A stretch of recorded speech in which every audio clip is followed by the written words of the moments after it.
أعوذ بالله من الشيطان الرجيم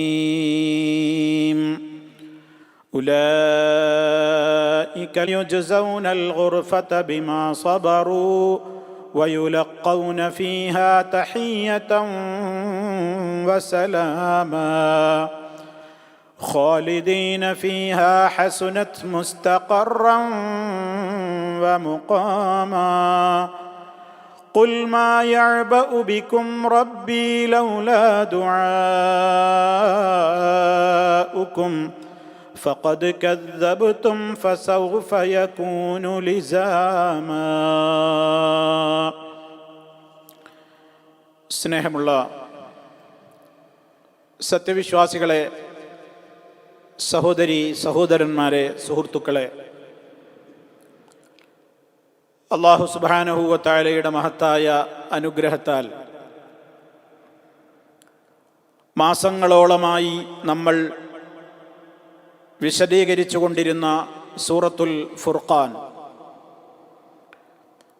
അതിൻ്റെ സമാപന ഭാഗത്ത് വന്നിട്ടുള്ള ആയത്തുകളാണ് ഞാൻ നിങ്ങളെ കേൾപ്പിച്ചത്. അല്ലാഹു സുബ്ഹാനഹു വ തആല ഇബാദുർ റഹ്മാൻ, റഹ്മാനായ അല്ലാഹുവിൻ്റെ ദാസന്മാരുടെ, അടിമകളുടെ ഉന്നതമായ സവിശേഷതകളും ഗുണങ്ങളുമൊക്കെ പറഞ്ഞിട്ടുള്ള ആയത്തുകളാണല്ലോ നമ്മൾ അവസാന ഭാഗങ്ങളിൽ കേട്ടത്. ധാരാളം സവിശേഷതകൾ അല്ലാഹു അവരെ സംബന്ധിച്ച് അവരുടെ ആരാധനയുടെ കാര്യത്തിലും വിശ്വാസത്തിൻ്റെ കാര്യത്തിലും സാംസ്കാരിക ഉന്നത നിലവാരത്തിൻ്റെ കാര്യത്തിലും അവരുടെ സാമ്പത്തിക മേഖലയുടെ കാര്യത്തിലും ജനങ്ങളോടുള്ള ഇടപെടലുകളുടെ കാര്യത്തിലും എന്നുവേണ്ട എല്ലാ കാര്യങ്ങളും അടങ്ങുന്ന, പ്രത്യേകിച്ച് കുടുംബ അന്തരീക്ഷത്തിൽ അവരുടെ പ്രാർത്ഥനയും വരെ അല്ലാഹു സുബ്ഹാനഹു വ തആല നമുക്ക് വിവരിച്ചു തരികയുണ്ടായി. ഈ രൂപത്തിലുള്ള ഗുണങ്ങളൊക്കെ പറഞ്ഞതിൻ്റെ ശേഷം ആ ഭാഗം അല്ലാഹു അവസാനിപ്പിച്ചത് ഇപ്രകാരമാണ്: ഉലൈക യുജ്സൗനൽ ഗുർഫത ബിമാ സബറൂ വയുലഖൗന ഫീഹാ തഹിയ്യതൻ വസലാമാ ഖാലിദീന ഫീഹാ ഹസുനത് മുസ്തഖറൻ വമുഖാമാ. ഇത് പറഞ്ഞുകൊണ്ടാണ് ആ വിശേഷണങ്ങൾ അവസാനിപ്പിച്ചത്. ഉലായിക, അക്കൂട്ടർ. ആര്? ഈ മേൽ പറയപ്പെട്ട ഉലായിക, അക്കൂട്ടർ, മേൽ പറഞ്ഞ ഈ സ്വഭാവ സവിശേഷതകളൊക്കെയുള്ള ഇബാദുർ റഹ്മാൻ, യുജ്സൗന, അവർക്ക് പ്രതിഫലം നൽകപ്പെടുന്നതാണ്. യുജ്സൗന, ജസാ നൽകപ്പെടും. ജസാ നമുക്കറിയാം പ്രതിഫലം എന്നാണ്. അപ്പൊ ജുസിയ, പ്രതിഫലം നൽകപ്പെട്ടു. യുജ്സാ, അതിൻ്റെ മുളാരി അങ്ങനെയാണ്. യുജ്സൗന, അവർക്ക് പ്രതിഫലം നൽകപ്പെടുന്നതാണ്. എന്താണ് ഈ മേൽപ്പറഞ്ഞ ധാരാളം സവിശേഷതകൾ ഉള്ള ആളുകൾക്ക് അല്ലാഹു പ്രതിഫലം നൽകുന്നത്? എന്താണ്? എന്തുകൊണ്ടാണ് അവർക്ക് പ്രതിഫലം നൽകപ്പെടുന്നത്? അൽ ഗുർഫ, സൗധങ്ങൾ, ഉന്നതമായ സൗധങ്ങൾ, മണിമാളികകൾ. ഗുർഫത്ത്, അതിൻ്റെ ബഹുവചനം ഗുറഫുൻ എന്നാണ്. ഗുർഫ സാധാരണ നമ്മുടെ പ്രയോഗങ്ങളിലൊക്കെയുള്ള ഒരു പ്രയോഗമാണിത്, ഗുർഫ. ഇപ്പം നമ്മുടെ ടെനൻസി കോൺട്രാക്റ്റുകളൊക്കെ അറബിയിൽ എഴുതുമ്പോൾ സലാസ് ഗുർഫ വസാല എന്നൊക്കെ നമുക്ക് കാണാൻ സാധിക്കും. 3 റൂം, ഹാള് എന്നൊക്കെ. ഇപ്പം ഗുർഫ, റൂം എന്ന അർത്ഥത്തിൽ അത് പ്രയോഗിക്കപ്പെടുന്നുണ്ട്. ഇവിടെ ഉദ്ദേശിക്കപ്പെടുന്നത് ഗുറഫ്, ഗുറഫത്ത്, ഗുറഫ് എന്നൊക്കെ പറയുമ്പോൾ നമ്മുടെ ഭൗതിക ലോകത്തുള്ള ഏതെങ്കിലും ഒരു ബിൽഡിങ്ങിൻ്റെ ഏതാനും മാളികകളോ അല്ലെങ്കിൽ 2ാം നിലയോ അല്ലെങ്കിൽ ഏതാനും നിലകളോ അതൊന്നുമല്ല. അള്ളാഹുവിൻ്റെ അടുക്കൽ സ്വർഗം എന്ന് പറയുന്നത് തന്നെ ഒരിക്കലും നമ്മുടെ മനസ്സിൽ നിരൂപിക്കുവാൻ പോലും സാധ്യമല്ലാത്തത്ര അതിൻ്റെ ഭംഗിയും അതിൻ്റെ മേന്മയും അതിൻ്റെ സൗകര്യങ്ങളുമൊന്നും നമുക്കാർക്കും ഒരു നിലക്കും ചിന്തിക്കാൻ പോലും കഴിയാത്തതാണ്. ഒരു കണ്ണും കണ്ടിട്ടില്ലാത്ത, ഒരു കാതും കേട്ടിട്ടില്ലാത്ത എന്നൊക്കെയാണല്ലോ മഹാനായ റസൂലുള്ളാഹി സ്വല്ലല്ലാഹു അലൈഹി വസല്ലം പറഞ്ഞത്. എങ്കിൽ ഇതൊക്കെ നമുക്ക് മനസ്സിലാകുന്ന ഒരു വാക്കുകൾ അല്ലാഹു പ്രയോഗിച്ചു എന്നേ നമ്മൾ ഇതിൽ നിന്നൊക്കെ മനസ്സിലാക്കേണ്ടതുള്ളൂ. ഏതായിരുന്നാലും മേൽപ്പറഞ്ഞ അത്യുന്നതമായ ഗുണങ്ങളുള്ള ആളുകൾക്ക് യുജ്സൗന, അവർക്ക് പ്രതിഫലം നൽകപ്പെടുന്നതാണ് അൽ ഗുർഫ, മണിമാളികകൾ, ഉന്നത സൗധങ്ങൾ. എന്ത് കാരണത്താൽ? ബിമാ സബറു, അവർ സഹിച്ചത് നിമിത്തം. അവർ സഹിച്ചത് കാരണത്താലാണ്. അവിടെ ആ ബാ സബബീയത്താണ് എന്ന് പറഞ്ഞാൽ അവർ സഹനവും ക്ഷമയുമൊക്കെ കൈക്കൊണ്ടത് നിമിത്തം, അത് കാരണമായി അള്ളാഹു അവർക്ക് ഗുർഫത്ത് പ്രതിഫലം നൽകപ്പെടും, ഉന്നത സൗധങ്ങൾ. വയുലഖൗന ഫീഹാ, വയുലഖൗന, അവർ വരവേൽക്കപ്പെടുകയും ചെയ്യും, അതല്ലെങ്കിൽ എതിരേൽക്കപ്പെടുകയും ചെയ്യും.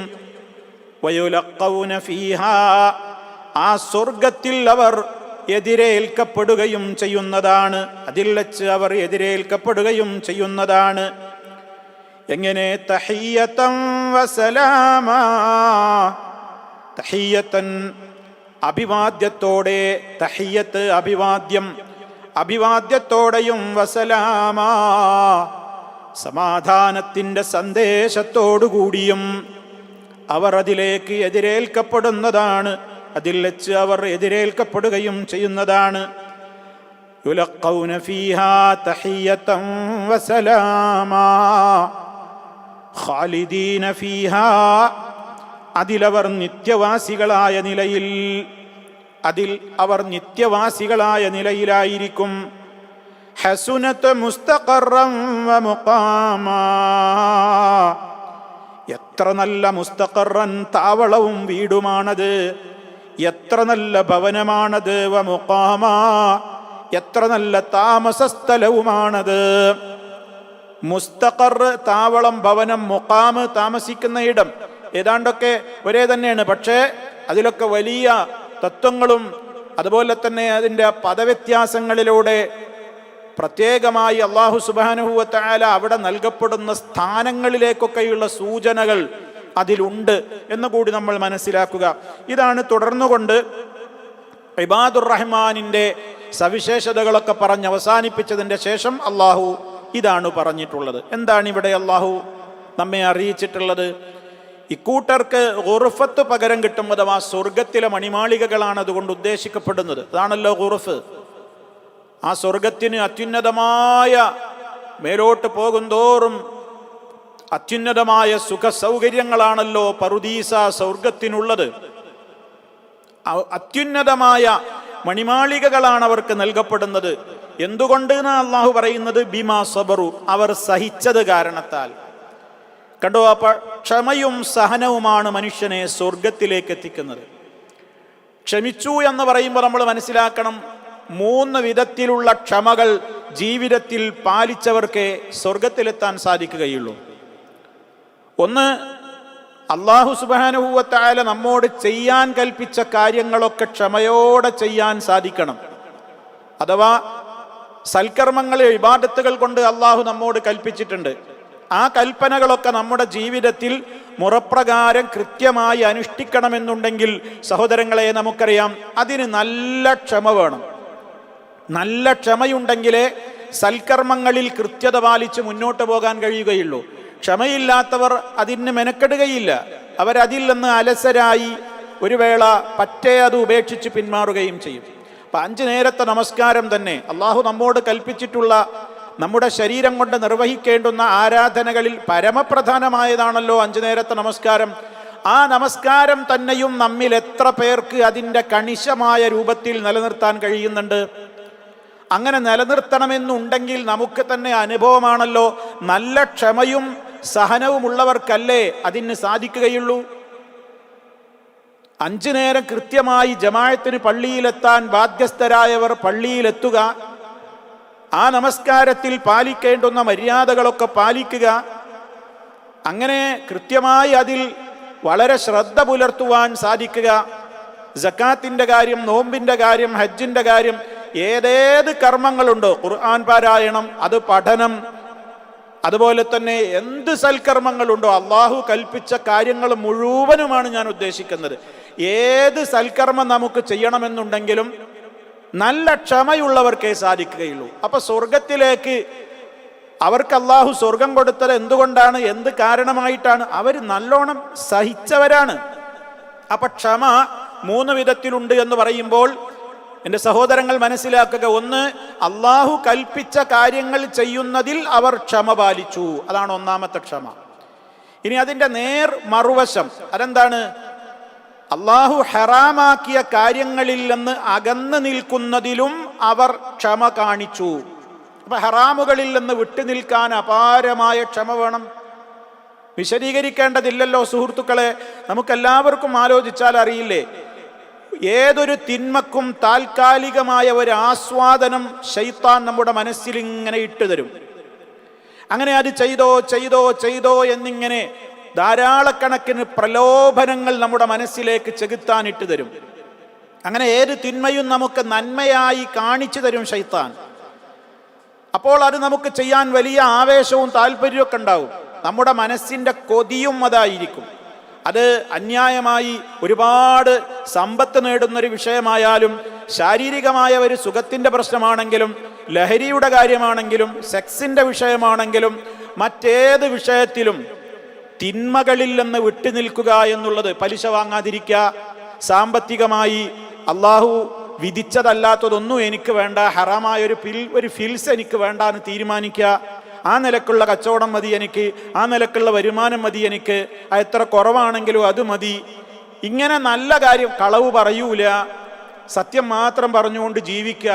അതിന് ഒരുപാട് പ്രയാസങ്ങളൊക്കെ ഉണ്ടാകും, എന്നാലും വേണ്ടില്ല, തിന്മകൾ എനിക്ക് പറ്റില്ല എന്നുള്ള നിലക്ക് തിന്മകളോട് വിട പറയുവാൻ സുഹൃത്തുക്കളെ അപാരമായ സബർ വേണം. ഉള്ളവർക്കേ എന്ന് വിട്ടു നിൽക്കാൻ പറ്റുള്ളൂ. അള്ളാഹു നമുക്കൊക്കെ അത് പ്രദാനം ചെയ്യുമാറാകട്ടെ. അപ്പൊ ആ നിലക്ക് അള്ളാഹു കൽപ്പിച്ച കാര്യങ്ങൾ ചെയ്യാൻ ക്ഷമയുള്ളത് ആവശ്യമുള്ളതുപോലെ റബ്ബ് വിരോധിച്ച കാര്യങ്ങളിൽ നിന്ന് വിട്ടു നിൽക്കാനും അപാരമായ ക്ഷമ വേണം. അരുതാത്ത ദൃശ്യങ്ങൾ കണ്ണിൻ്റെ മുമ്പിൽ വരുമ്പോൾ വീണ്ടും വീണ്ടും നോക്കാൻ മനുഷ്യൻ്റെ മനസ്സ് പ്രേരിതമാകുമ്പോൾ അരുത്, ഇതെൻ്റെ റബ്ബിന് ഇഷ്ടമില്ലാത്തതാണ്, ഞാൻ കണ്ണ് താഴ്ത്തണം എന്ന് പറഞ്ഞ് അരുതാത്തതിലേക്ക് നോക്കാതെ, കേൾക്കാതെ, അതിൻ്റെ അത്തരം കാര്യങ്ങളിൽ പങ്കെടുക്കാതെ, അത്തരം വരുമാനങ്ങൾ സ്വീകരിക്കാതെയൊക്കെ നിൽക്കാൻ ഒരു മനുഷ്യനെ പ്രേരിപ്പിക്കുന്നത് എന്താണ്? അവൻ്റെ തഖ്വയിൽ അധിഷ്ഠിതമായ നിലക്കുള്ള ക്ഷമയാണ്. അപ്പം ക്ഷമ, മനുഷ്യൻ തെറ്റുകൾ ചെയ്യുന്നതിൽ അവൻ ക്ഷമ കാണിച്ചത് കാരണത്തിലാണ് അവൻ സ്വർഗത്തിലെത്തുന്നത്. അപ്പൊ ക്ഷമ 2 ആയില്ലേ? ഇനി ഇത് 2നും പുറമെ മൂന്നാമത്തെ ഒരു ക്ഷമയുമുണ്ട് സുഹൃത്തുക്കളെ. അതെന്താ? അള്ളാഹു നമ്മുടെ ജീവിതത്തിൽ നമുക്ക് മരണത്തിൻ്റെ ഇടക്ക് നിശ്ചയിച്ചിട്ടുള്ള ചില ഖദറുകളുണ്ട്, നമുക്ക് ചില ഖലാ ഖദറുകളുണ്ട്. അത് പരീക്ഷണങ്ങളുടെ രൂപത്തിൽ, അത് പല രൂപത്തിൽ നമുക്ക് ഇങ്ങനെ സംഭവിച്ചുകൊണ്ടിരിക്കും. അതാണ് അല്ലാഹ് പറഞ്ഞിരുന്നത്, വലനബുലുവന്നകും ബിശൈഇൻ മിനൽ ഖൗഫി والجوع ونقص من الأموال والأنفس والثمرات وبشر الصابرين الذين إذا أصابتهم مصيبة قالوا إنا لله وإنا إليه راجعون أولئك عليهم صلوات من ربهم ورحمة وأولئك هم المهتدون. വിശദീകരിക്കാൻ നേരമില്ല, സൂചന പറയാണ്. അള്ളാഹു പറയാണ്, ഭയം തന്നുകൊണ്ട് നിങ്ങളെ പരീക്ഷിക്കും, വിശപ്പ് കൊണ്ട് പരീക്ഷിക്കും, സാമ്പത്തികമായി കാർഷികമായോ വിഭവങ്ങളുടെ കമ്മി, അതുപോലെ തന്നെ ശാരീരികമായ രോഗങ്ങൾ, ഉറ്റവരുടെയും ഉടയവരുടെയും ഒക്കെ മരണങ്ങൾ, അസുഖങ്ങൾ, പല രൂപത്തിലുള്ള പ്രയാസങ്ങൾ കൊണ്ട് നിങ്ങളെ നാം പരീക്ഷിക്കും. ആ പരീക്ഷണങ്ങളൊക്കെ വരുമ്പോൾ അള്ളാഹ് എന്താ പറയുന്നത്? പരീക്ഷണങ്ങൾ ഉണ്ടാകുമ്പോൾ ആത്മഹത്യ ചെയ്യാനാ, അല്ലെങ്കിൽ അത് തന്ന അള്ളാഹിനെ ചീത്ത പറയാനാ, അല്ലെങ്കിൽ എന്താ എന്നെങ്ങനെ ആക്കിയത് എന്ന് പറഞ്ഞ് ദേഷ്യം പിടിച്ചിട്ട് മാറിപ്പോകാനാ? അല്ല.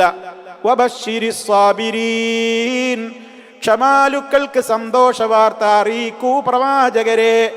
അവർക്കെന്ത് ബാബത്തുകൾ ബാധിച്ചാലും അവരുടെ മനസ്സിനെ പഠിപ്പിക്കും, ഞങ്ങളൊക്കെ അള്ളാഹുവിനുള്ളതാണ്, ഞങ്ങളിൽ എന്ത് തീരുമാനമെടുക്കാനും ഞങ്ങളുടെ റബ്ബിന് അധികാരമുള്ളവനാണ്, അത് ചോദ്യം ചെയ്യേണ്ടവനല്ല ഞാൻ, അതിനെ അംഗീകരിച്ചു കൊടുക്കേണ്ടവനാണ് ഞാൻ, എനിക്കതിലൂടെയാണ് വിജയം.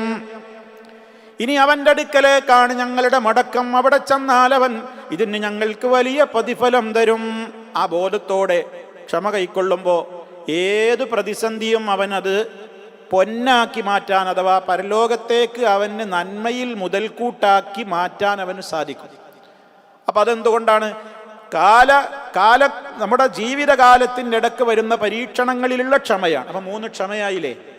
നന്മ ചെയ്യാൻ ക്ഷമ വേണം, തിന്മയിൽ നിന്ന് വിട്ടുനിൽക്കാൻ ക്ഷമ വേണം, ജീവിതത്തിൽ ഉണ്ടാകുന്ന കടുത്ത പരീക്ഷണങ്ങൾ വരുമ്പോൾ പതറാതെ ക്ഷമയോടെ മുന്നോട്ട് പോകാനാവണം. ഈ 3 വിധത്തിലും സഹിക്കാനും ക്ഷമിക്കാനും കഴിയുന്നവർക്കാണ് സ്വർഗം. അതാണ് ഇവിടെ അള്ളാഹു പറയുന്നത്. അവർ സഹിച്ചത് കാരണത്താലാണ്.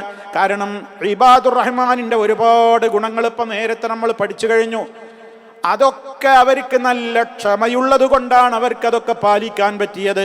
അപ്പൊ ക്ഷമ കൊണ്ടാണ്, ക്ഷമ കാരണത്താലാണ് അവർക്ക് അള്ളാഹു സ്വർഗം പ്രതിഫലം നൽകുന്നത്. ക്ഷമയുടെ പകരമായിട്ടല്ലോ, പകരല്ല. കാരണം നമ്മൾ മനസ്സിലാക്കണം, നബി സല്ലല്ലാഹു അലൈഹി വസല്ലം നമുക്ക് പറഞ്ഞ ഒരു ഹദീസ് ഇതിനോട് നമ്മൾ ചേർത്ത് വായിക്കണം. അതെന്താ?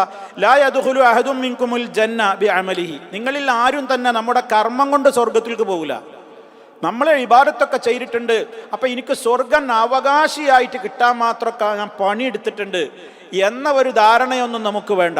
കാരണം അള്ളാഹു നമുക്ക് ചെയ്തു തരുന്ന നിഅമത്തിൻ്റെ വലുപ്പം നോക്കിയാൽ നമ്മൾ ആജീവനാന്തം ചെയ്യുന്ന ഇബാദത്തുകൾ അള്ളാഹിൻ്റെ ഒരു നിഅമത്തിന് പോലും പകരാവൂല. വില ഇടുകയാണെങ്കിൽ അള്ളാഹിൻ്റെ നിഅമത്തിൻ്റെ വിലയും മൂല്യവും നമ്മൾ ഇതുവരെ ചെയ്ത ഇബാദത്തിൻ്റെ വിലയും മൂല്യവും ഒക്കെ കൂടി ഒന്നാണ്ട് കമ്പയർ ചെയ്താൽ അതുകൊണ്ടൊന്നും നമുക്ക് സ്വർഗം കിട്ടാനൊരു വകുപ്പില്ല. കാരണം അത്രത്തോളാണ് അള്ളാഹിൻ്റെ നിഅമത്ത്.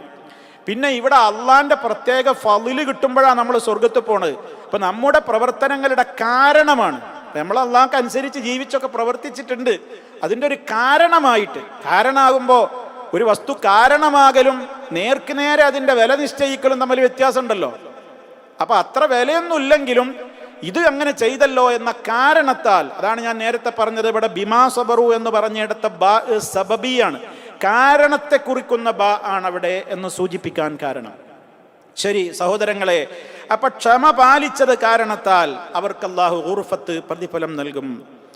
മാത്രമല്ല വയുലഖൗന ഫീഹാ തഹിയ്യതൻ വസലാമാ,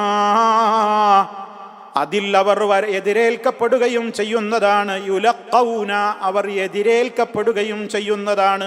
ഫിഹാ, ആ സ്വർഗത്തിൽ. എങ്ങനെ? തഹിയ്യതൻ വസലാമാ. തഹിയ്യത്ത് എന്ന് പറഞ്ഞാൽ അഭിവാദ്യങ്ങൾ, സലാം എന്ന് പറഞ്ഞാൽ പ്രത്യേകം സലാമും അവർക്കുള്ള സുരക്ഷിതത്വവും എല്ലാം കൂടി എല്ലാ അർത്ഥത്തിലുമുള്ള ശാശ്വതമായ സമാധാനമായിരിക്കും അവർക്ക് അവിടെ സമാധാനത്തിൻ്റെ സന്ദേശം കിട്ടും. തഹിയ്യത്ത് എന്ന് പറയുമ്പോൾ വാക്കാലുള്ള അഭിവാദ്യം മാത്രമല്ല ഉൾക്കൊള്ളുക. അപ്പം സലാം എന്ന് പറയുമ്പോൾ അതിൽ സുരക്ഷിതത്വത്തിൻ്റെ എല്ലാ കാര്യങ്ങളും പെട്ടു. തഹിയ്യത്ത് എന്ന് പറയുമ്പോഴോ, തഹിയ്യത്ത് എന്ന് പറയുന്നത് നമ്മളൊരാൾക്ക് എന്തെങ്കിലും ഒരു കാഴ്ച, ഒരു സമ്മാനം കൊടുത്തുകൊണ്ട് ഒരാൾ അഭിവാദ്യം ചെയ്യുന്ന രീതി ഉണ്ടാകും. പല വിധത്തിൽ ആളുകൾ പലരെയും അഭിവാദ്യം ചെയ്യാറുണ്ട്. അതൊക്കെ ഉൾക്കൊള്ളുന്ന വാക്കാണെന്ത്? തഹിയ്യത്ത് എന്ന് പറയുന്നത്. അത് വാക്കാലുള്ളൊരു അഭിവാദ്യം മാത്രമല്ല. എന്തായിരുന്നാലും സ്വർഗത്തിൽ അവർക്ക് അനാവശ്യങ്ങളൊന്നും കേൾക്കേണ്ടി വരില്ല. അവരെ ആര് എതിരേൽക്കുമ്പോഴും അള്ളാഹു അവരോട് പറയുന്ന വാക്കുകളും സമാധാനത്തിൻ്റെയും സന്തോഷത്തിൻ്റെയും വാക്കുകളായിരിക്കും. മലക്കുകൾ അവരോട് വരവേൽക്കുന്ന നേരത്ത് പറയുന്നതും എന്താണ്? സമാധാനത്തിൻ്റെ സന്ദേശങ്ങളാണ്. സലാമുൻ അലൈക്കും ബിമാ സബർത്തും. മലക്കുകൾ ഇങ്ങനെ അവരുടെ സമീപത്തേക്ക് ഇങ്ങനെ വരുമെന്ന് വിശുദ്ധ ഖുർആൻ പറഞ്ഞില്ലേ സ്വർഗത്തില്? വൽ മലായികതു യദ്ഖുലൂന അലൈഹിം മിൻ കുല്ലി ബാബ് സലാമുൻ അലൈക്കും ബിമാ സബർത്തും ഫനിഅമ ഉഖ്ബദ്ദാർ. സൂറത്തുർ റഅദിൽ അല്ലാഹു സുബ്ഹാനഹു വ തആല 23, 24 ആയത്തുകളിലൂടെ ആ വിഷയം പറഞ്ഞിട്ടുണ്ടല്ലോ. സ്വർഗത്തിലെത്തുന്ന വിശ്വാസികൾക്ക് അവിടെ മലക്കുകൾ അവരുടെ സമീപത്തേക്ക് സർവ്വവാതിലുകളിലൂടെയും പ്രവേശിച്ചിട്ട് അവരോട് ഇങ്ങനെ ശാന്തി വചനങ്ങൾ ഓതിക്കൊണ്ടിരിക്കും. അവിടെയും പറഞ്ഞതെന്താണെന്നറിയോ? ബിമാ സബർത്തും, നിങ്ങൾ സഹിച്ചത് കാരണത്താൽ. അപ്പൊ സുഹൃത്തുക്കളെ, സ്വർഗം കിട്ടണമെങ്കിൽ നല്ലോണം സഹിക്കണം എന്ന് നമ്മൾ പഠിച്ചു വെക്കുക. അതൊരു പരമപ്രധാനമായ തത്വമായിട്ട് നമ്മൾ എന്നും മനസ്സിൽ കാണണം.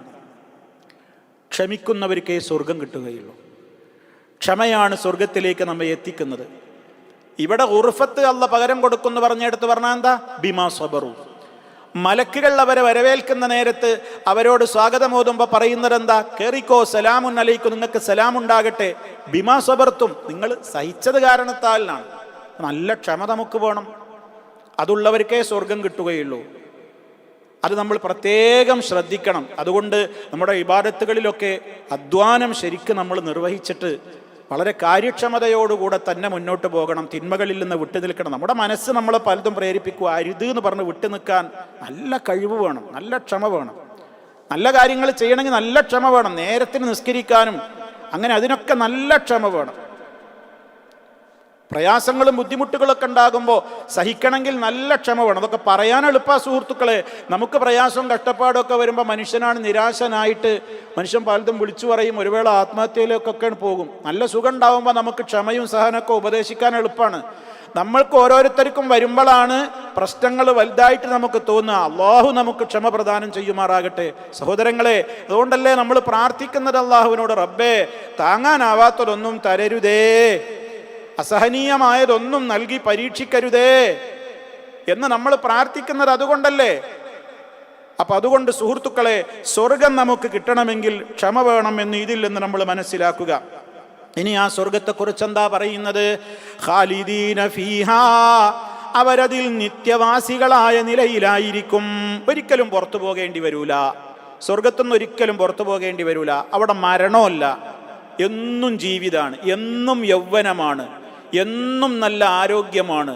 ഒരു ചീത്തയായ വാക്കുകൾ അവിടെ കേൾക്കുന്നില്ല. ലാ യസ്മഊന ഫീഹാ ലഗ്വൻ, ഒരു അനാവശ്യം കേൾക്കൂല. അതുപോലെ തന്നെ വലാ തഅ്സീമ, പാപകരമായ ഒരു വർത്താനം അവിടെ കേൾക്കൂല. എവിടെയും ശാന്തിയുടെയും സമാധാനത്തിൻ്റെയും സന്തോഷത്തിൻ്റെയും വാക്കുകളായിരിക്കും. ഒരിക്കലും അവർക്ക് അതിൽ നിന്ന് പോകേണ്ടി വരില്ല. അബദീയത്തുണ്ട് അവർക്ക് എന്ന് പറഞ്ഞാൽ അബദാ, ഒരു നിത്യവാസികളായിരിക്കും അതിൽ. എന്നിട്ടോ ആ താമസിക്കുന്ന സ്വർഗത്തിന്റെ പ്രത്യേകത എന്താ? അതിനെക്കുറിച്ച് അല്ലാഹ് പറഞ്ഞത് ഹസുനത്ത് മുസ്തഖറ, ഹസുനത്ത്, എത്ര നല്ലതാണ്, മുസ്തഖറ, ആ താവളം അല്ലെങ്കിൽ ആ വീട്, വമുഖാമാ, ആ പാർപ്പിടവും എത്ര നല്ലതാണ്. വിശ്വാസികൾ നരകത്തിൽ നിന്ന് അള്ളാഹിനോട് കാവൽ ചോദിച്ചപ്പോൾ പ്രാർത്ഥിച്ച പ്രാർത്ഥന, ഇബാദുർ റഹ്മാന്റെ പ്രാർത്ഥന എന്താന്നാ നമ്മൾ മുമ്പ് പഠിച്ചത്? എന്താ നമ്മൾ പഠിച്ചത്? അവരിങ്ങനെ പ്രാർത്ഥിക്കും, അല്ലാഹു സുബ്ഹാനഹു വ തആലയോട് അവർ തേടുകയാണ്, നീ ഞങ്ങളെ നരകാഗ്നിയിൽ നിന്ന് ഞങ്ങളെ നീ അകറ്റണമേ, അങ്ങനെ നരകത്തിയിൽ നിന്ന് നീ ഞങ്ങളെ അകറ്റണമേ എന്ന് പ്രാർത്ഥിച്ചപ്പോൾ അതിൻ്റെ അവസാന ഭാഗത്ത് എന്തായിരുന്നു പറഞ്ഞിരുന്നത്?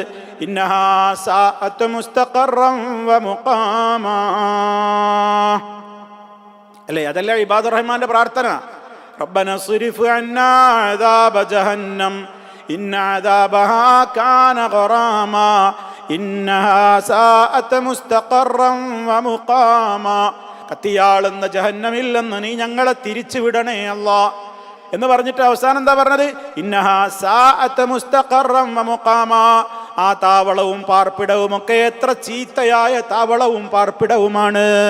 ഇവിടെ സ്വർഗത്തെക്കുറിച്ച് പറഞ്ഞപ്പോഴോ ഹസുനത്ത് മുസ്തഖറൻ വ മുഖാമാ, അതെത്ര നല്ല പാർപ്പിടമാണ്, എത്ര നല്ല താമസ സ്ഥലമാണ്, താവളമാണ്. അതാണ് സ്വർഗത്തിന്റെ പ്രത്യേകത. ആ സ്വർഗം മുസ്തഖർ എന്ന് പറയുമ്പോൾ ആ താമസിക്കുന്ന ഇടം എത്ര മനോഹരമാണ്, ആ താമസിക്കുന്ന ആ മക്കാൻ എത്ര മനോഹരമാണ്, എത്ര നല്ലതാണ്. അതേപോലെ തന്നെ മുഖാം, അവർക്ക് അവിടെ താമസം, ആ താമസിക്കുന്ന കാലം മുഴുവനും. ഒന്ന് സ്ഥലത്തെക്കുറിച്ചുള്ള സൂചന ചില മുഫസ്സിരീങ്ങൾ നമുക്ക് വിശദീകരിച്ച് തന്നതായി നമുക്ക് കാണാൻ സാധിക്കും. ഇവിടെ മുസ്തഖർ എന്ന് പറഞ്ഞത് ബിഇഅ്തിബാരിൽ മക്കാനി, അവരാ താമസിക്കുന്ന ഇടത്തിന്റെ പ്രത്യേകത, സ്വർഗത്തിന്റെ അലങ്കാരവും അതിൻ്റെ സ്ഥലത്തിന്റെ പ്രത്യേകത മക്കാൻ പരിഗണിച്ചുകൊണ്ട്. വാസ്തവത്തിൽ മുസ്തഖറും മുഖാമൊക്കെ രണ്ടും താവളം, പാർപ്പിടം, ഭവനം എന്നൊക്കെ തന്നെയല്ലേ. പക്ഷേ അല്ലാഹു തആല ആവശ്യമില്ലാതെ രണ്ട് പര്യായങ്ങൾ ഇങ്ങനെ ഒപ്പം പറയൂല. മുസ്തഖറും ഒന്ന് തന്നെയാണ്, മുഖാമും ഒന്ന് തന്നെയാണ് നമ്മൾ വെക്കുന്നതിനേക്കാൾ ഖുർആനികമായ പ്രയോഗങ്ങളിലൊക്കെ രണ്ട് പദങ്ങൾ പറയുന്നുണ്ടെങ്കിൽ അതിനൊക്കെ രണ്ട് ഉദ്ദേശങ്ങളും ഉണ്ടാകും. അള്ളാഹുവിൻ്റെ വചനങ്ങൾക്കൊന്നും നമ്മുടെ വാക്കുകൾ വിശദീകരണം കൊണ്ട് മതിയാക്കിയാൽ പറ്റില്ല. അത്ര പ്രവിശാലമാണ് റബ്ബിൻ്റെ ഓരോ പ്രയോഗങ്ങളും. അതുകൊണ്ടാണ് മുഫസ്സിരീങ്ങളിൽ ചിലർ പറഞ്ഞുവിടെ മുസ്തഖറും മുഖാമും ഒക്കെ ഏകദേശം ഒരേ അർത്ഥമായിട്ട് നമുക്ക് തോന്നും. പക്ഷേ ഒന്ന് മുസ്തഖർ ആ മക്കാനിനെ പരിഗണിച്ചുകൊണ്ടാണ്, ആ താമസിക്കുന്ന ഇടം എത്ര മനോഹരമാണ്. മുഖാമോ അവിടെ താമസിക്കുന്ന ആ കാലം ബിഇഅ്തിബാരി മാ യഹ്സുലു ലഹും മിനൻ നഈമി വസ്സുറൂരി വത്തഹിയ്യ വഗൈരി ദാലിക് എന്ന് പറഞ്ഞാൽ അവർക്ക് ആ താമസിക്കുന്ന കാലത്ത് അവരവിടെ അവർക്ക് ലഭിച്ചുകൊണ്ടിരിക്കുന്ന സുഖങ്ങളും സന്തോഷങ്ങളും സൗകര്യങ്ങളും ഒക്കെ വെച്ച് നോക്കുമ്പോൾ ആ താമസക്കാലം അവർക്ക് എത്ര മനോഹരമാണ്. ഒരിക്കലും അതിൽ നിന്ന് പോകണ്ടല്ലോ. കാലാകാലമാണ് അവിടെ താമസം. മുറിഞ്ഞു പോകാത്തതാണ്, മടുപ്പില്ല. ദുന്യാവിലെ ഏത് സൗകര്യമുള്ളവർ അമ്പരച്ചുംബിയായ കൊട്ടാരത്തിൽ താമസിച്ചാലും ഒരാഴ്ച കഴിഞ്ഞാൽ മടുക്കാത്തവരാരും ഉണ്ടാവില്ല. വേറൊന്ന് കിട്ടിയെങ്കിൽ എന്നാ പറയാ. പരലോകത്ത് അതില്ലല്ലോ, മടുപ്പില്ലല്ലോ. ഒന്ന് കഴിയുമ്പോൾ മറ്റൊന്ന് ഒരു സുഖങ്ങളും സൗകര്യങ്ങളും കൂടുകയാണ്. അള്ളാഹു നമ്മെ പ്രവേശിപ്പിക്കുമാറാകട്ടെ. സഹോദരങ്ങളെ, റബ്ബിനോട് ആത്മാർത്ഥമായി തേടുക. അപ്പോൾ അള്ളാഹു തആല പറഞ്ഞതെന്താണ്? ആ സ്വർഗത്തെക്കുറിച്ച് ഖാലിദീന ഫീഹാ ഹസുനതു മുസ്തഖറൻ വമുഖാമാ. ഇനി അവസാനിപ്പിക്കുകയാണ് അവസാനത്തെ ആയത്ത്.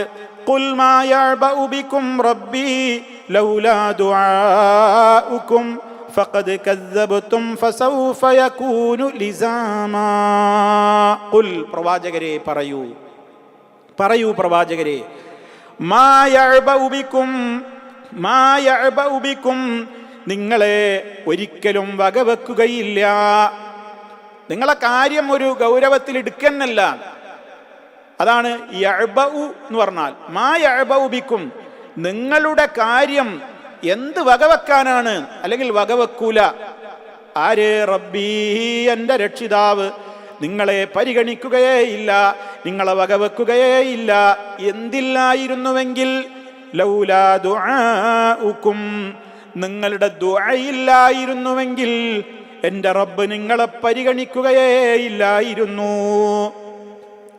മാ യഅബഉ ബികും റബ്ബി ലൗലാ ദുആഉകും. എന്നാൽ ഫഖദ് കസ്സബ്തും, തീർച്ചയായും നിങ്ങൾ കളവാക്കിയിരിക്കുകയാണ്. കസ്സബ്തും, തീർച്ചയായും നിങ്ങൾ കളവാക്കിയിരിക്കുന്നു. അതുകൊണ്ട് ഫസൗഫ യകൂനു ലിസാമാ, അതിനാൽ വഴിയെ നിങ്ങൾക്ക് താക്കീര് നൽകപ്പെട്ട ശിക്ഷ അനിവാര്യമായി തന്നെ നിങ്ങളെ പിടികൂടുന്നതാണ്. ഫസൗഫ യകൂനു, അതിനാൽ വഴിയെ ഉണ്ടായിത്തീരുന്നതാണ്. എന്ത്? നിങ്ങളോട് താക്കീര് നൽകപ്പെട്ട ശിക്ഷ ഉണ്ടല്ലോ, അത് ലിസാമ, നിങ്ങളെ വിടാതെ പിടികൂടുന്നതാണ്. അത് നിങ്ങളിൽ അനിവാര്യമായിരിക്കുന്നതാണ്. ഇതാണ് അവസാനിപ്പിച്ചപ്പോൾ അല്ലാഹു സുബ്ഹാനഹു വ തആല പറഞ്ഞത്. സുഹൃത്തുക്കളെ, ഈ ആയത്തിന്റെ വിശദീകരണത്തിൽ എന്താണ് ഇതുകൊണ്ട് ഉദ്ദേശിക്കപ്പെടുന്നത് എന്നുള്ളതിൽ ഖുർആൻ വ്യാഖ്യാതാക്കൾ വ്യത്യസ്തങ്ങളായ അഭിപ്രായങ്ങൾ ഇവിടെ രേഖപ്പെടുത്തിയിട്ടുണ്ട്.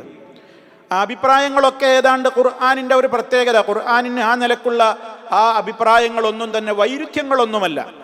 ഏതാണ് കൂടുതൽ മെച്ചപ്പെട്ടത് എന്നൊക്കെ മുഫസ്സിരീങ്ങൾ, ഏറ്റവും നല്ല വ്യാഖ്യാനം ഇന്നതാണ് എന്നൊക്കെ പല വ്യാഖ്യാനങ്ങൾ പറഞ്ഞുകൊണ്ട് ഖുർആൻ വ്യാഖ്യാതാക്കൾ പറയാറുണ്ട്.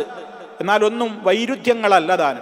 ഇവിടെ നമ്മൾ ആദ്യം മനസ്സിലാക്കേണ്ടത് എന്താണ്? ഇവിടെ ആദ്യം പറയുന്നത്, ഖുൽ, നബിയെ പറയൂ, മാ യഅബഉ ബികും റബ്ബി, നിങ്ങളുടെ റബ്ബ് നിങ്ങളെ എന്ത് പരിഗണിക്കാനാണ് എന്ന് ആവാം. അതല്ലെങ്കിൽ നിങ്ങളുടെ റബ്ബ് നിങ്ങളെ പരിഗണിക്കുകയില്ല, നിങ്ങളെ വകവെക്കൂല. എന്തില്ലായിരുന്നുവെങ്കിൽ ലൗലാ ദുആഉകും, നിങ്ങളുടെ ദുആ ഇല്ലായിരുന്നുവെങ്കിൽ, നിങ്ങളുടെ ആരാധന ഇല്ലായിരുന്നുവെങ്കിൽ അല്ലാഹു നിങ്ങളെ വകവെക്കൂല, പരിഗണിക്കൂല. ഇതാരോടാണ് ഈ പറയുന്നത്? ഒരു ഭാഗം മുഫസ്സിരീങ്ങൾ പറയുന്നത്, ഒരഭിപ്രായം പറയുന്നത് ഇത് എല്ലാവരോടുമാണ്. അത് വിശ്വാസിയും പെട്ടു അവിശ്വാസിയും പെട്ടു. അല്ലാഹു നിങ്ങളെ പരിഗണിക്കുന്നത് എപ്പോഴാണ്? നിങ്ങൾ അള്ളാഹ്ക്ക് ശരിക്കും ഇബാദത്ത് എടുക്കുമ്പോഴാണ്. നിങ്ങൾ അള്ളാഹുവിന് കൃത്യമായ ഇബാദത്ത് എടുക്കുമ്പോഴാണ് അള്ളാഹു നിങ്ങളെ എന്ത് ചെയ്യുക? വകവെക്കുകയും ഗൗനിക്കുകയും പരിഗണിക്കുകയും ഒക്കെ ചെയ്യുക. അതില്ലെങ്കിൽ നിങ്ങൾക്കൊരു വിലയില്ല. നിങ്ങൾ എന്ത് വകവെക്കാനാണ് അള്ളാഹു? എന്ത് പരിഗണന നൽകാനാണ് നിങ്ങൾക്ക്? അപ്പം ഇതിലെല്ലാവരും പെട്ടുകഴിഞ്ഞു. എന്നിട്ടോ, എന്നാൽ ഫഖദ് കസ്സബ്തും ഫസൗഫ യകൂനു ലിസാമ, എന്നാൽ നിങ്ങൾ കളവാക്കിയിരിക്കുകയാണ്, അതുകൊണ്ട് വഴിയെ ശിക്ഷ നിങ്ങളെ വിടാതെ പിന്തുടരും. അപ്പോൾ അവിടെ നിന്ന് മോമിനീങ്ങളെ ഒഴിവാക്കിയിട്ട് മനുഷ്യന്മാരിൽ നിന്ന് പല ആളുകളും, വിശ്വാസികൾ അള്ളാഹുവിനെ ഇബാദത്തെടുത്തുകൊണ്ട് ജീവിക്കും. അതേ അവസരത്തിൽ കാഫിറുകൾ, നിഷേധികൾ എന്ത് ചെയ്യും? ഒരു തള്ളിക്കളയും. അപ്പോൾ അവരെ കുറിച്ചാണ് പറയുന്നത് എന്ത്? ഫഖദ് കസ്സബ്തും, എന്നാൽ നിങ്ങൾ എന്ത് ചെയ്തു? കളവാക്കി. കളവാക്കിയപ്പോൾ ഇനി നിങ്ങൾക്ക് വഴിയെ നിങ്ങൾക്ക് താക്കീര് നൽകപ്പെട്ട ശിക്ഷ നിങ്ങളിൽ അനിവാര്യമായി സംഭവിക്കുക തന്നെ ചെയ്യാനുള്ളതാണ്. ഇതാണ് ഒരു വ്യാഖ്യാനം. രണ്ടാമത്തെ വ്യാഖ്യാനം, ഇത് മുശ്രിക്കുകളോടാണ്, കാഫിറുകളോടാണ്. എന്താണ് അപ്പം അതിൻ്റെ അർത്ഥം വരിക? നിങ്ങളുടെ ദുആ ഇല്ലായിരുന്നുവെങ്കിൽ അള്ളാഹ് നിങ്ങളെ പരിഗണിക്കുകയേയില്ല എന്ന് പറഞ്ഞാൽ, അറേബ്യൻ മുശ്രിക്കുകൾ അവർ ശിർക്ക് ചെയ്യുന്നുണ്ട്. പക്ഷെ ആ ശിർക്കിൻ്റെ ഇടയിലും അവർക്ക് ഒരു സ്വഭാവം ഉണ്ടായിരുന്നല്ലോ. അതെന്താണ്? അവർ അള്ളാഹുവിലേക്ക് ചില അവസരങ്ങളിൽ ആത്മാർത്ഥമായി വിനയത്തോടെ അവരുടെ മറ്റു ഇലാഹുകളെയൊക്കെ വിട്ടിട്ട് അവർ അള്ളാഹുവിലേക്ക് മാത്രം അവരുടെ പ്രാർത്ഥന തിരിക്കുന്ന ചില ഘട്ടങ്ങൾ ഉണ്ടായിരുന്നു. അതെപ്പോഴാ? അവർക്ക് ശിദ്ദത്തും കെറുബൊക്കെ വരുമ്പോൾ, പ്രയാസങ്ങളും ബുദ്ധിമുട്ടുകളും ഒക്കെ ഉണ്ടാകുമ്പോൾ. നമുക്കറിയാമല്ലോ, വിശുദ്ധ ഖുർആൻ തന്നെ പറഞ്ഞില്ലേ, വഇദാ ഗശിയഹും മൗജുൻ കല്ലുലലി ദഅവുല്ലാഹ മുഖ്ലിസീന ലഹുദ്ദീൻ. വമ്പിച്ച പർവ്വത സമാനമായ തിരമാലകൾ അവരുടെ കപ്പൽ യാത്രക്കിടെ അവരെ ആവരണം ചെയ്തു കഴിഞ്ഞാൽ, അവർ കരയിൽ വെച്ചു പ്രാർത്ഥിച്ചു കൊണ്ടിരിക്കുന്ന അവരുടെ ലാത്ത ഉസ്സ മനാത്ത പോലെയുള്ള അവർ ആരോടൊക്കെ പ്രാർത്ഥിക്കാറുണ്ടോ അവരെല്ലാം കൈവിട്ടുകൊണ്ട് അവരേകനായ അള്ളാഹുവിനോട് ആത്മാർത്ഥമായി കൊണ്ട് തേടുന്നു. അങ്ങനെ ഒരു സ്വഭാവം അവർക്കുണ്ടായിരുന്നു. ബുദ്ധിമുട്ടും പ്രതിസന്ധിയും വരുമ്പോൾ അവർ ആത്മാർത്ഥമായിട്ട്. അപ്പൊ നമുക്ക് തോന്നും അതൊക്കെ അവരുടെ കാര്യം നേടാൻ വേണ്ടിയല്ലേ. അല്ല, ആ കാര്യം നേടാനാണെങ്കിലും ആ അവസരത്തിൽ അവർ മറ്റുള്ളതിനെയൊക്കെ മറന്നിട്ട് ആ ഒരു സമയത്ത് അവരുടെ മനസ്സിൽ വരുന്നുണ്ടല്ലോ, എന്ത്, ഇവിടെ നമുക്ക് ഉത്തരം ചെയ്യാൻ അള്ളാഹ്ക്കേ പറ്റുള്ളൂ. ആ ഒരവസ്ഥയെങ്കിലും അവരിൽ ഉണ്ടായിരുന്നില്ലെങ്കിൽ അള്ളാഹ് അവർക്ക് ഒരു പരിഗണനയും കൊടുക്കൂല. അങ്ങനെയെങ്കിലും അവർ ചെയ്യുന്നുണ്ടല്ലോ. അതാണ് ഒരു വ്യാഖ്യാനം. പക്ഷേ അവരെന്ത് ചെയ്യുന്നു? അങ്ങനെയൊക്കെ അവർ ചെയ്യുന്നത് കൊണ്ട് അവര് ചെറിയൊരു പരിഗണന അള്ളാഹു അവർക്ക് ദുന്യാവിൽ കൊടുക്കാറുണ്ട്. കാരണം അവർ പ്രാർത്ഥിച്ചാലും അള്ളാഹ് ഉത്തരം കൊടുക്കുന്നുണ്ട്. അതല്ലേ നബി സല്ലല്ലാഹു അലൈഹി വസല്ലം നമ്മളോട് പറഞ്ഞത്, ഇത്തഖി ദഅവത്തൽ മദ്ലൂം. മർദിതന്റെ പ്രാർത്ഥന നീ സൂക്ഷിക്കണം എന്നാണ് അള്ളാഹിന്റെ റസൂൽ നമ്മോട് പഠിപ്പിച്ചു തന്നത്. കാരണം എന്താണ്? മർദിതന്റെ പ്രാർത്ഥനയുടെയും അള്ളാഹിന്റെയും ഇടയിൽ മറല്ലാന്ന്. അവൻ വലൗകാന കാഫിറാന്ന് ചില റിപ്പോർട്ടിലില്ലേ. ആ പ്രാർത്ഥിക്കുന്ന മർദിതൻ ഒരു അവിശ്വാസിയാണെങ്കിലും ശരി, അള്ളാഹ് ഉത്തരാണ് കൊടുക്കുന്നു. അപ്പൊ നോക്കൂ നിങ്ങൾ, അവന്റെ കുഫർ പഠിച്ചിട്ട് അവന്റെ കുഫറിനെ അള്ളാഹ് സ്നേഹിച്ചോണ്ടും അവഗണിച്ചോണ്ടും ഒന്നും അല്ല ഉത്തരം കൊടുക്കുന്നത്. ആ സമയത്ത് അവൻ റബ്ബിലേക്ക് അവന്റെ മനസ്സ് വല്ലാതെയുണ്ട്, റബ്ബിലേക്ക് അടുക്കുന്നുണ്ട്. അത് പരിഗണിച്ചുകൊണ്ട് അള്ളാഹു തആല എന്ത് ചെയ്യണം? അവന്റെ പ്രത്യേകമായ വാത്സല്യവും കാരുണ്യൊക്കെ നിമിത്തം, അല്ലാതെ അവന്റെ തൗഹീദും വിശ്വാസം ശരിയായിട്ട് ഉത്തരം കൊടുക്കണമെന്നല്ല, അവന്റെ വിശ്വാസം വളരെ കറക്റ്റാണ് എന്ന സ്നേഹം കൊണ്ട് കൊടുക്കുന്നതുമല്ല, റബ്ബിന്റെ പ്രത്യേകമായ റഅഫത്തും റഹമത്തും കൊണ്ട് ഉത്തരം കൊടുക്കുന്നതാണ്. അപ്പോൾ അതാണ് ഇവിടെ പറഞ്ഞതിൻ്റെ ഉദ്ദേശം. എന്ത്? നിങ്ങൾ ചിലപ്പോഴെങ്കിലും ആത്മാർത്ഥമായിട്ട് അള്ളാഹിനോട് നിങ്ങൾ ദുആ ചെയ്യുന്നുണ്ടല്ലോ. അതാണ് ലൗലാ ദുആഉക്കും. നിങ്ങളുടെ ആ ദുആ ഇല്ലായിരുന്നുവെങ്കിൽ എൻ്റെ റബ്ബ് നിങ്ങളെ എന്ത് പരിഗണിക്കാനാണ്? പക്ഷേ അതൊക്കെ കഴിഞ്ഞവർ കരയിലേക്കൊക്കെ പോയി, അതല്ലെങ്കിൽ അകപ്പെട്ട ആപത്തിൽ നിന്നൊക്കെ രക്ഷ കിട്ടിക്കഴിഞ്ഞാൽ പിന്നെ അവർ വീണ്ടും എന്ത് ചെയ്യാണ്? നിഷേധത്തിലേക്ക് പോവുകയാണ്. അതാണ് ഫഖദ് കദ്ദബതും. എന്നാൽ നിങ്ങൾ വീണ്ടും എന്ത് ചെയ്യാണ്? നിങ്ങൾ കളവാക്കുകയാണ് ചെയ്യുന്നത്. യഥാർത്ഥ തൗഹീദിനെ നിങ്ങൾ വ്യാജമാക്കുകയാണ് ചെയ്യുന്നത്. കടലിൽ വെച്ച് നിങ്ങൾ മനസ്സറിഞ്ഞ് പ്രാർത്ഥിച്ച ആ തൗഹീദിൽ നിന്ന് തെറ്റിയിട്ട് നിങ്ങൾ നിഷേധത്തിൻ്റെ വഴിയിലേക്ക് നിങ്ങൾ തെറ്റിപ്പോവല്ലേ? അതുകൊണ്ട് നിങ്ങൾക്ക് ഒരു ശിക്ഷ കിട്ടും. ഫസൗഫ യകൂനു ലിസാമ. അതിനാൽ താക്കീർ നൽകപ്പെട്ട ശിക്ഷ നിങ്ങളെ വഴിയെ നിങ്ങൾ അനുഭവിക്കേണ്ടി വരിക തന്നെ ചെയ്യും. നിങ്ങളെ വിടാതെ പിടികൂടുക തന്നെ ചെയ്യും എന്നുള്ളതാണ് രണ്ടാമത്തെ വ്യാഖ്യാനം. ഇനി സുഹൃത്തുക്കളെ, മൂന്നാമത്തെ ഒരു വ്യാഖ്യാനമുള്ളത്, ഖുൽ പ്രവാചകരെ പറയൂ, മാ യഅബഉ ബിക്കും റബ്ബി. എൻ്റെ റബ്ബ് നിങ്ങളെ എന്ത് പരിഗണിക്കാനാണ്? അവൻ നിങ്ങളെ പരിഗണിക്കൂല. ലൗലാ ദുആഉക്കും. നിങ്ങളോട് അള്ളാന്റെ റസൂല് ദഅവത്ത് നടത്തുന്നുണ്ട് എന്നുള്ളത് കൊണ്ടാണ് ഇപ്പൊ നിങ്ങളെ ശിക്ഷിക്കാത്തത്. മനസ്സിലായോ ആ ഉദ്ദേശം? അവിടെ ദുആ എന്നുള്ളത് കൊണ്ട് ഉദ്ദേശം എന്താണ്? അള്ളാന്റെ റസൂല് അള്ളാഹുവിൻ്റെ മാർഗത്തിലേക്ക് അവരെ എന്ത് ചെയ്യുന്നുണ്ട്? ദഅവത്ത് നടത്തുന്നുണ്ട്, പ്രബോധനം ചെയ്യുന്നുണ്ട്. തൗഹീദിലേക്കും സുന്നത്തിലേക്കൊക്കെ അള്ളാന്റെ റസൂൽ അവരെ പ്രബോധനം നടത്തുന്നുണ്ട്. ആ ഒരു പ്രബോധനം അള്ളാന്റെ റസൂല് നിങ്ങളോട് നടത്തുന്നുണ്ട് എന്നതുകൊണ്ടാണ് നിങ്ങളപ്പോൾ ശിക്ഷിക്കാത്തത്. ആ ഒരു ദഅവത്ത് അവിടെ നടക്കുന്നുണ്ടല്ലോ എന്നുള്ളത് കൊണ്ട്. നോക്കൂ നിങ്ങൾ, എന്നാൽ നിങ്ങൾ ആ ദഅവത്തിൽ നിന്ന് എന്ത് ചെയ്യാണ്?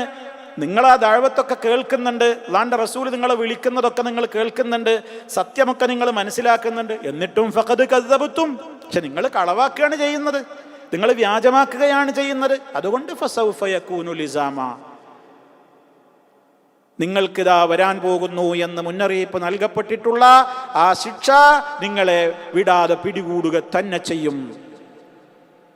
സഹോദരങ്ങളെ, ഇത് വിശദീകരിച്ചാണ്. അപ്പൊ ഈ 3 നിലക്കുള്ള വ്യാഖ്യാനങ്ങളും ഈ ആയത്തിനുണ്ട്. അതാണ് മുഫസ്സിരീങ്ങൾ പറയും, 3 എന്തെന്നെയാണ്?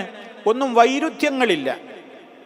ഏറ്റവും മികച്ചു നിൽക്കുന്നത് ഏത് എന്നുള്ളതിലൊക്കെയാണ് മുഫസ്സിറുകൾ അഭിപ്രായാന്തരത്തിലായിട്ടുള്ളത്. രണ്ടാമത് പറഞ്ഞ വീക്ഷണത്തെയാണ് പലരും ഏറ്റവും നല്ല അഭിപ്രായമായിട്ടൊക്കെ പറഞ്ഞിട്ടുള്ളത്. അതായത് മുശ്രിക്കുകളോടാണ് ആ പറഞ്ഞത്. അവർ കടലിൽ വെച്ച് ഇങ്ങനെ പ്രാർത്ഥിക്കുന്നില്ലേ, പക്ഷെ അവർ പിന്നീട് തെറ്റിപ്പോവുകയാണല്ലോ ചെയ്യുന്നത്. ആ വീക്ഷണത്തെ നല്ല പ്രബലമായ അല്ലെങ്കിൽ കൂടുതൽ വാദിഹായ വ്യക്തമായ ഒരു വ്യാഖ്യാനം നല്ലതാണ് അതെന്ന് തോന്നുന്നു എന്നൊക്കെ അഭിപ്രായം പറഞ്ഞവരുണ്ട്. ഏതായാലും അല്ലാഹു അലം, ഈ 3 വ്യാഖ്യാനങ്ങളും ഇത് സംബന്ധമായി നമുക്ക് കാണുവാൻ സാധിക്കും. ഇതിൽ ഈ ആയത്ത് വിശദീകരിച്ചിടത്ത് തന്നെ ഖബർ ശിക്ഷയ്ക്ക് ഈ ആയത്തിൽ സൂചനയുണ്ട് എന്നുകൂടി മുഫസ്സിരീങ്ങളിൽ പലരും പറഞ്ഞതായി കാണാൻ സാധിക്കും. അതെന്താ? അവർക്കിവിടെ ഈ രൂപത്തിൽ അവർക്ക് ശിക്ഷ കിട്ടാൻ പോകുന്നു എന്ന് പറഞ്ഞാൽ മരണത്തോടുകൂടി അവർക്ക് ശിക്ഷ ഇതാ വിടാതെ പിടികൂടാൻ പോകുന്നു എന്നല്ലേ പറയുന്നത്. ഇപ്പൊ ബദറിൽ തന്നെ മുശ്രിക്കുകൾക്ക് ഈ ലോകത്ത് വെച്ച് തന്നെ പലരും പല യുദ്ധങ്ങളിലായിക്കൊണ്ട് വധിക്കപ്പെട്ടു. ആ വധിക്കപ്പെട്ടത് തന്നെയും അവർക്ക് കിട്ടിയ ഒരു ശിക്ഷ. കാരണം വിശ്വാസികളുടെ രക്തസാക്ഷ്യം പോലെ അല്ലല്ലോ അവിശ്വാസികളുടെ ജീവൻ പോകൽ, അത് അവർക്കൊരു ശിക്ഷയാണ്. വിശ്വാസിയെ സംബന്ധിച്ചിടത്തോളം അവന്റെ രക്തസാക്ഷ്യം അവന് പുണ്യമാണ്, അവിശ്വാസിക്ക് അങ്ങനെയല്ലല്ലോ. മാത്രമല്ല ഖബറിൽ മുതൽക്ക് തന്നെയും മരണം മുതൽക്ക് തന്നെയും അവന്റെ ശിക്ഷകൾ ആരംഭിക്കുകയായി. ഖബറിൽ ശിക്ഷ, ഇപ്പൊ പരലോകത്ത് വിചാരണയ്ക്ക് ശേഷമുള്ള ശിക്ഷയിലേക്ക് എത്തിക്കപ്പെടുന്നതിന്റെ മുമ്പ് തന്നെ ഖബറിലും അവർക്ക് ശിക്ഷയുണ്ട്. അതാണ് അവരിൽ അനിവാര്യമായ താക്കീര് നൽകപ്പെട്ട ശിക്ഷ അവരെ വിടാതെ അവരിൽ ലിസാമ, അതിങ്ങനെ അനിവാര്യമായി തന്നെ ഉണ്ടാകും. അതിൽ ഖബറിലും അവർക്ക് ശിക്ഷ നൽകപ്പെടുന്നതിനെ കുറിച്ചുള്ള സൂചന ഈ ആയത്തിൽ ഉണ്ട് എന്നൊക്കെ പല മുഫസ്സിരീങ്ങളും പറഞ്ഞതായി നമുക്ക് കാണുവാൻ സാധിക്കും. ഏതായിരുന്നാലും സുഹൃത്തുക്കളെ, അല്ലാഹു സുബ്ഹാനഹു വ തആല ഈ ഒരു അധ്യായത്തിലൂടെ ധാരാളം കാര്യങ്ങൾ നമ്മുടെ ശ്രദ്ധയിൽ കൊണ്ടുവന്നിരിക്കുകയാണ്. ആ കാര്യങ്ങളെയൊക്കെ നമ്മളൊരു സൂറത്ത് തുടങ്ങി അത് അവസാനിപ്പിക്കുമ്പോൾ നമ്മൾ മനസ്സിലാക്കേണ്ടത് ഇനിയും ആ ഒരു സൂറത്ത് കഴിഞ്ഞില്ലേ, ഇനി അതിലേക്ക് തിരിഞ്ഞു നോക്കേണ്ടതില്ല എന്ന് ദയവായി ആരും വിചാരിക്കരുത്. ഒരധ്യായം നമ്മൾ പഠിച്ചു കഴിഞ്ഞാൽ വീണ്ടും വീണ്ടും ഇങ്ങനെ റിവിഷൻ, നമ്മളിങ്ങനെ വീണ്ടും ആവർത്തിച്ചിങ്ങനെ പാഠങ്ങൾ പാരായണം ചെയ്തുകൊണ്ടിരിക്കണം. ഇതാണ് അതിൻ്റെ ഉദ്ദേശമെന്നൊക്കെ ഓർത്തെടുക്കണം. അങ്ങനെയാകുമ്പോഴാണ് നമ്മളൊരു സൂറത്ത് പഠിച്ചു എന്ന് നമുക്ക് മനസ്സിലാവുക. പിന്നെ നമുക്ക് ആയത്ത് ഒരാൾ പാരായണം ചെയ്ത് കേൾക്കുമ്പോഴും നമ്മൾ പാരായണം ചെയ്യുമ്പോഴുമൊക്കെ അതിൻ്റേതായ ഒരു പ്രത്യേക അനുഭൂതി പ്രിയമുള്ളവരെ നമുക്ക് ഉണ്ടാകും. അങ്ങനെ ഉണ്ടാകണം, അതിനായിരിക്കണം നമ്മുടെയൊക്കെ ശ്രമങ്ങൾ, അധ്വാനങ്ങൾ. അതിലാണ് നമുക്ക് അല്ലാഹു കൂടുതൽ ബർക്കത്ത് തരിക. കാരണം ഈ ഗ്രന്ഥവുമായി കൊണ്ട് ഏത് നിലയ്ക്ക് ഇടപെട്ടാലും ഇതൊരു മുബാറക്കായ ഗ്രന്ഥമാണ്, അനുഗ്രഹങ്ങളുടെ കേദാരമാണ് ഈ ഗ്രന്ഥം. ഇതുമായി ബന്ധപ്പെടുന്നവർക്കെല്ലാം റബ്ബിൻ്റെ ബർക്കത്തുണ്ടാകും. അത് നമ്മൾ ഒരിക്കലും മറക്കരുത്. നമ്മുടെ സമയങ്ങൾ, കിട്ടുന്ന സമയങ്ങളൊക്കെ പലപ്പോഴായി നമ്മൾ ഇതിനു വേണ്ടി വിനിയോഗിക്കണം. അങ്ങനെ ഈ അധ്യായത്തെ കൂടുതൽ നമ്മൾ ഇനിയും നമ്മുടെ വായനകളിൽ ഈ അധ്യായം ഉണ്ടാകണം. ചിന്തയോടെയുള്ള പാരായണത്തിലൂടെയാണ് ഹൃദയവിശുദ്ധി എന്നൊക്കെ നമ്മൾ പലപ്പോഴും കേട്ടിട്ടുണ്ട്. അതിനൊക്കെ കൂടി നമ്മുടെ ഈ പഠനം നമുക്ക് സഹായകരമാവണം എന്നുകൂടി ഈ അവസരത്തിൽ എന്നെയും നിങ്ങളെയും ഓർമ്മപ്പെടുത്തിക്കൊണ്ട് അല്ലാഹു നമുക്ക് തൗഫീക്ക് ചെയ്തിരിക്കുകയാണ്. ഈ സൂറത്തുൽ ഫുർഖാനിൻ്റെ അവസാനം വരെയും നമുക്ക് വിശദീകരിക്കുവാൻ സാധിച്ചു. അല്ലാഹു നമ്മളിൽ നിന്ന് സ്വീകരിക്കുമാറാകട്ടെ. മനുഷ്യ സഹജമായ നിലക്കുള്ള അബദ്ധങ്ങളൊക്കെ സംഭവിച്ചിരിക്കാം. അല്ലാഹു സുബ്ഹാനഹു വ തആല നമുക്കെല്ലാവർക്കും നമ്മുടെ എല്ലാ പാപങ്ങളും പുറത്തു തന്ന് നമ്മെ അനുഗ്രഹിക്കുമാറാകട്ടെ. മാരകമായ രോഗങ്ങളിൽ നിന്ന് അല്ലാഹു നമ്മയും ബന്ധപ്പെട്ടവരെയും ഒക്കെ കാത്ത് രക്ഷിക്കുമാറാകട്ടെ. നമ്മിൽ രോഗികൾക്ക് പരിപൂർണ ശിഫ നൽകുമാറാകട്ടെ. നമ്മിൽ നിന്ന് മരണപ്പെട്ടു പോയ നമ്മുടെ മാതാപിതാക്കൾ, ഗുരുവര്യന്മാർ, മറ്റു ബന്ധപ്പെട്ടവർ എല്ലാ മുഅ്മിനീങ്ങൾക്കും അല്ലാഹു സ്വർഗം നൽകുമാറാകട്ടെ. ജഹന്നമിൽ നിന്ന് കാത്ത് രക്ഷിക്കുമാറാകട്ടെ. അല്ലാഹുമ്മ ആതി അൻഫുസനാ തഖ്വാഹ വസക്കിഹാ അൻത ഖൈറു മൻ സക്കാഹ. اللهم علمنا ما ينفعنا وانفعنا بما علمتنا وزدنا علما والحمد لله رب العالمين والسلام عليكم ورحمة الله وبركاته.